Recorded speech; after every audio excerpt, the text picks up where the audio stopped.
Hey, it is Cody from the Keepers of Nerddom. I am here to once again talk to you about another Keyforge deck. This time, the lowest rated deck in my actual collection that I keep around to play with.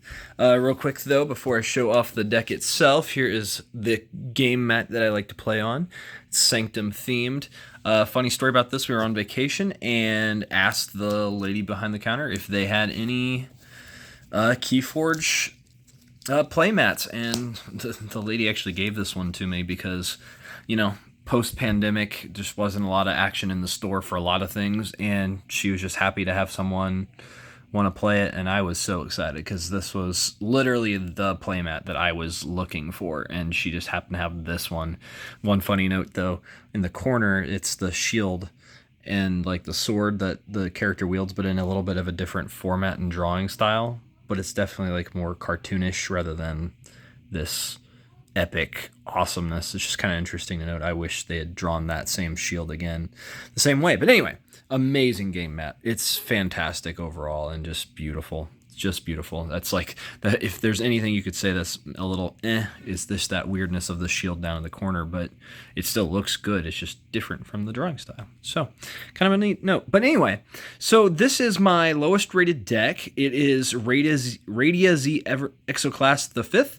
It is rated at 9.1%. I've kept it because I love Sanctum and Mars, and not a fan of Brobnar, but Mars, anytime I can get it and have some fun with it, it's a blast. And so I love playing this against, like, for example, one of my kids, because then I'm at a disadvantage because it's not a great deck and they can have fun and I can have fun trying to win with this deck.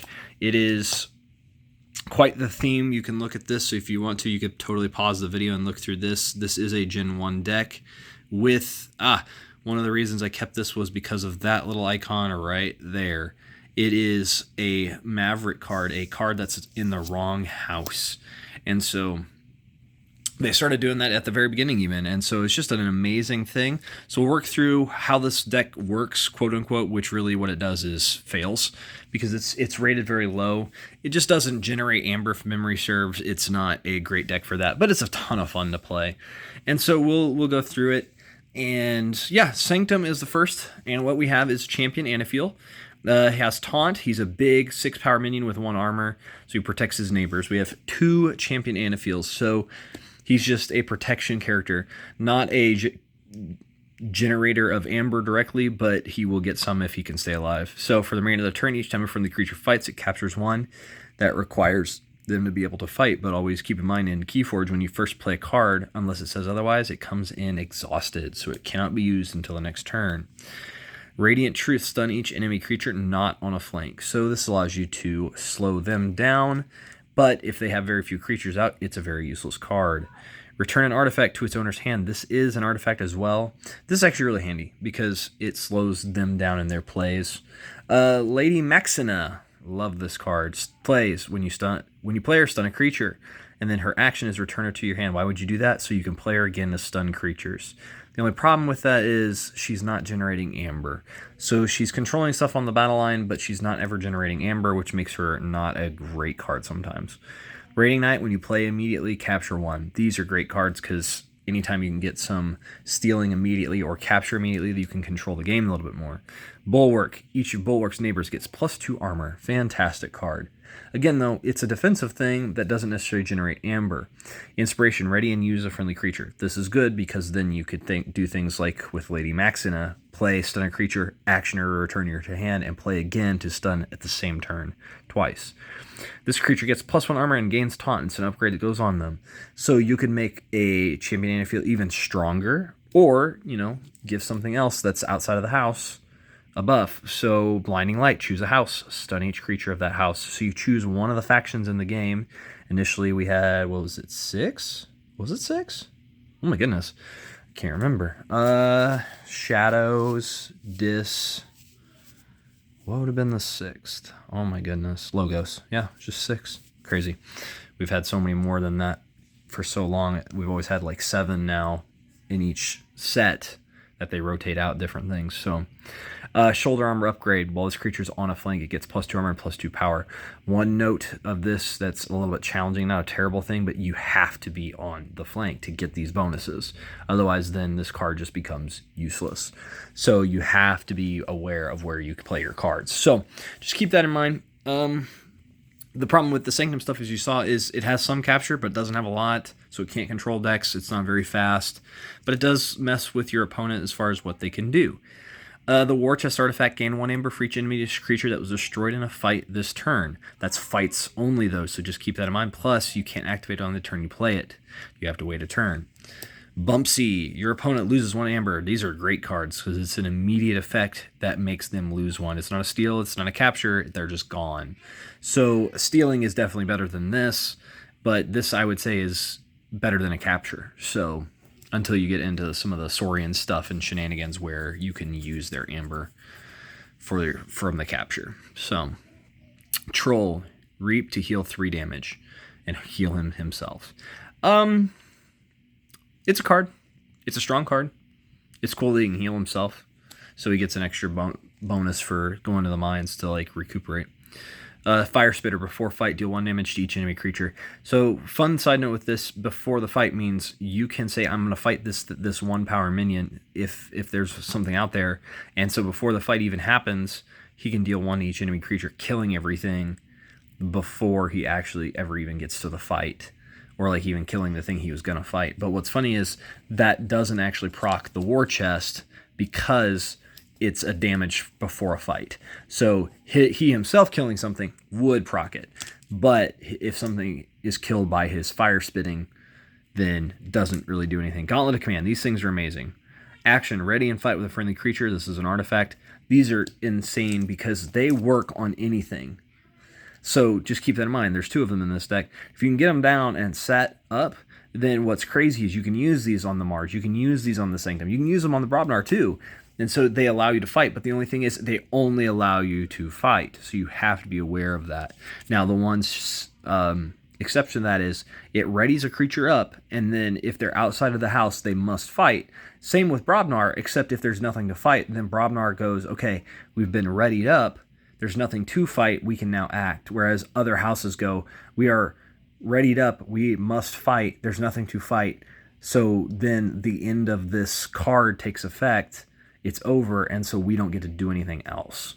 I hope that makes sense, but it really is just that you do everything that the card says. And if it's on a Brobnar creature inside of a Brobnar turn, then if there's nothing else to fight, then the card effect ends, and so then the Brobnar creature sat there, and now it's still Brobnar that you've declared for your turn, so you can keep using them for something else. So it's just a limitation there. Valdir deals 2 damage while attacking an enemy creature on the flank, 2 extra damage. It's alright. Gengar Chieftain, ready and fight with a neighboring creature. Fantastic cards just to get things moving and take care of business. If you like Brobnar, these were the way to go. Punch, deal 3 damage to a creature. It's an immediate effect, pretty good. Again, though, it doesn't count for a fight. That's the one thing to keep in mind. Autocannon artifact, deal 1 damage to each creature after it enters play. This does include yours. Not a great artifact. Coward's End, the weirdest card ever in some ways. Destroy each undamaged creature, gain 3 chains. So, if they are undamaged, they get destroyed. But here's the funny thing. Autocannon deals 1 damage to every creature as it enters play. So, unless they have armor, this card is going to be ironically not very useful sometimes. And you gain 3 chains for it, which means you draw less for a time. Tireless Crowcrag, he's rare. He can't reap, so you can never send him in mines to make money. He may be used as if he belongs to the active house, so whatever house you have out, he can be used. But if there's no opponent's creatures left, he just dies instantly. So basically he has to fight. He can actually do actions if there was a way to get actions on him. And in this deck, I don't believe there is any way to do so.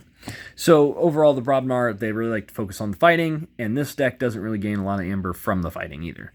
So, not a great thing. Mind Warper, so we've got to Mars. So this is elusive, so he doesn't get hit the first time that he gets attacked. Now, if he attacks someone, then yes, he takes full damage. But he actions to choose an enemy creature to capture 1 amber from its own side. So that is fantastic, by the way, just to mess with your opponent by taking their amber, putting it on their creatures, and then killing the creature, and you get their amber. Great card.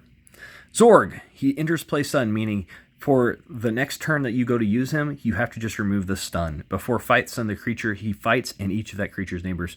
Once Zorg is going, he's amazing, but he just takes too long. He is just too long. Cool card, but just takes too long. Mother Gun!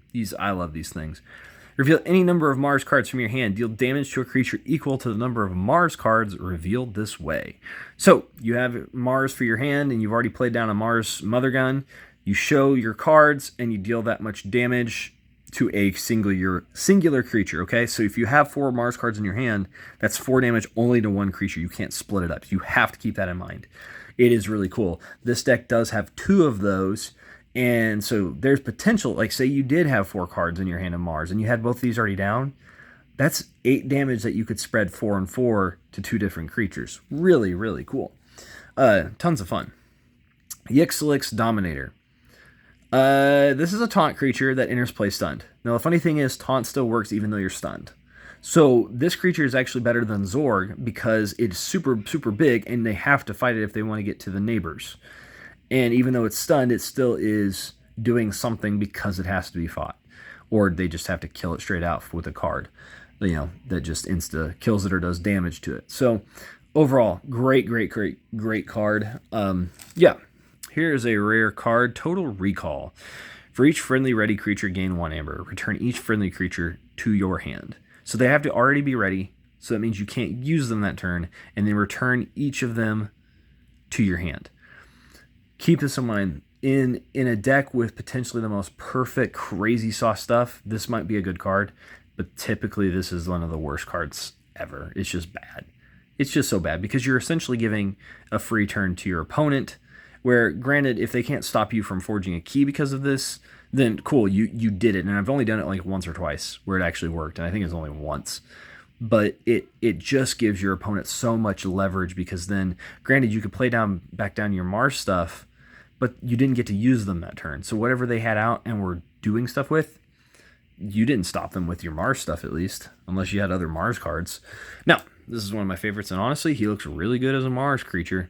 So it's Toxin. He's actually a demon, and he's a maverick. You can tell by this little icon up here.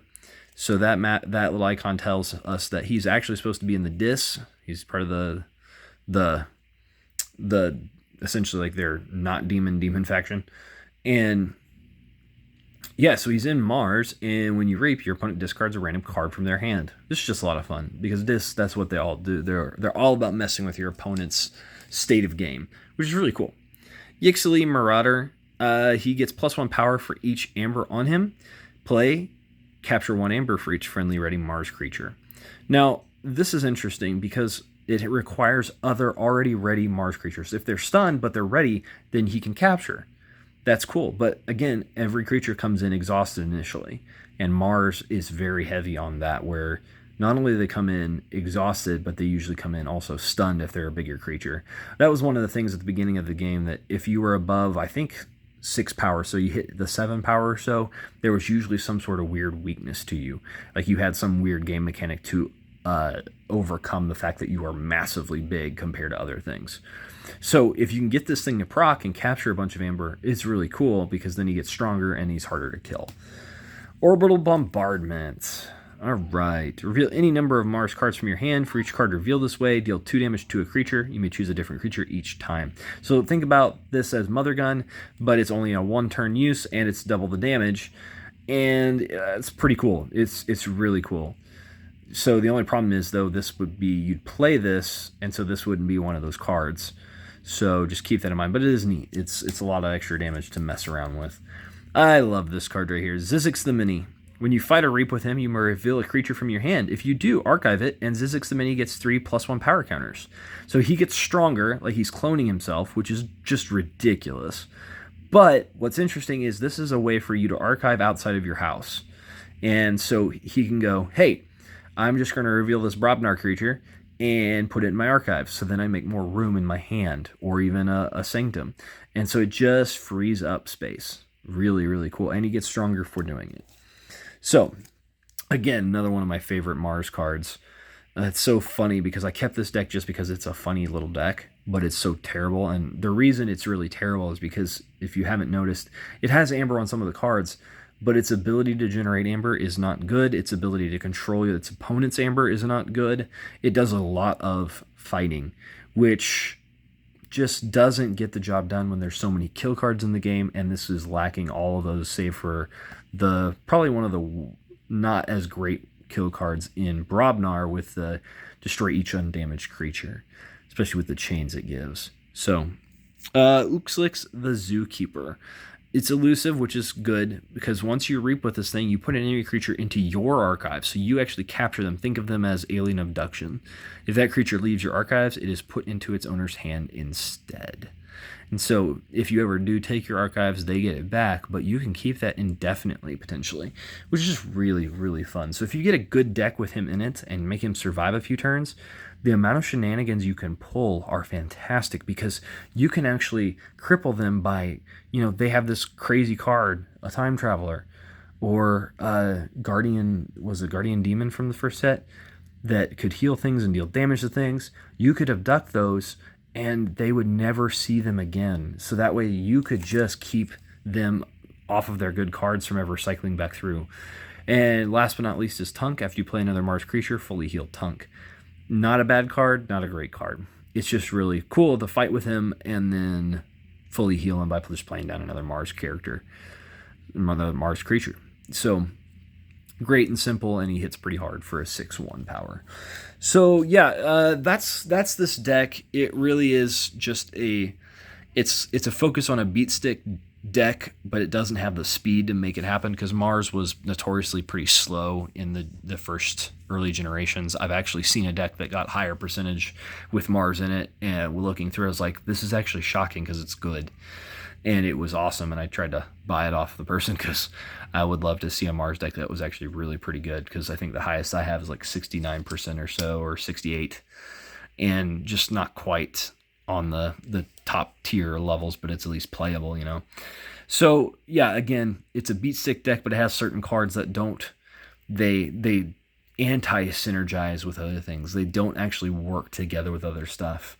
And that's where things get really challenging. And so you've got cards like this where you've got autocannon saying 1 damage to every creature that comes into play, but destroy each undamaged creature. So then you could potentially play a kill card and not kill anything, or kill 1 or 2 things of the 8 or 9 out on the field. Plus, it actually also targets you as well. And what's interesting is it doesn't work well because of Sanctum, because they have armor. And you have a Bulwark in here that gives +2 armor to its neighbors, so it actually can target you way more often. Plus, you even have some armor inside of Tunk, and I believe it was, Dominator. So it's just, there's a lot of things that don't work really well together, and that's just an example of those 2 cards, but they just also didn't have a great amount of balance on generating amber, controlling the opponent, because that's what you're looking for, is either a speed deck, or a deck that's controlling the amber heavily, or a deck that's messing with the opponent so much that they can't do what they need to do, or a deck that just generates amber like nobody's business. See, it may not be a fast deck, but it's a Brobnar deck that goes, here, put 2 amber on them, put 2 amber on them again, and then I kill them immediately, and I get 4 amber right off the bat from playing 3+ cards, right? And so, or 4 in that case. And so it's just one of these things that you can do so much in certain decks, and we'll show off one of those in the near future, where it's just an interesting thing to see, what does a top tier deck do? And that's the funny thing, is once you see a top tier deck, sometimes if you haven't played this game, it doesn't seem like a lot until you realize, no, there's a lot going on here that works together over time. And so that's the trick to this game, is not necessarily that these are bad cards, but it's when they don't work with each other very well. So anyway, what was your favorite card that you saw in this deck? Love to have your subscription if you haven't already, and I'd like to hear your thoughts on this deck as well. What would you love to try to do with this? And anyway, this has been Cody from the Keyboards Nerdum. Take care.